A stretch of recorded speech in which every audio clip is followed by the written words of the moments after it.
সাগরের মাঝখানে এক পাহাড়, ওই পাহাড়ের উপরে বসে 500 বছর টানা আল্লাহর ইবাদত। দিনে আর রাতে একবার করে নিচে নামতেন। সেখানে আল্লাহ তাআলা পাথরের ভেতর থেকে তার জন্য মিঠা পানির ব্যবস্থা করে দিয়েছেন, আর একটা ডালিম গাছের ব্যবস্থা করে দিয়েছেন। সকালে নামলে একটা টসটসে ডালিম, রাতে নামলে টসটসে ডালিম। এগুলো খেয়ে খেয়ে 500 বছর সে আল্লাহর ইবাদত করেছে।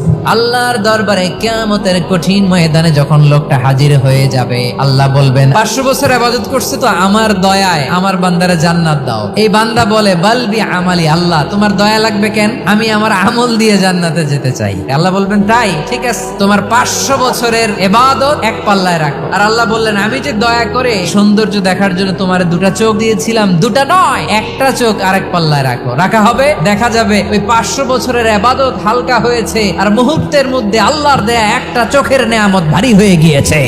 ফলাফল দেখো, হিসাব বলে তুমি এখন জাহান্নামে যাবা, যাও এবার জাহান্নামে যাও। এবার লোকটা কাচুমাচু করে বলে আল্লাহ এবার আমি বুঝতে পেরেছি তোমার দয়া ছাড়া দুনিয়ায় কেউ জান্নাতে যেতে পারবে না।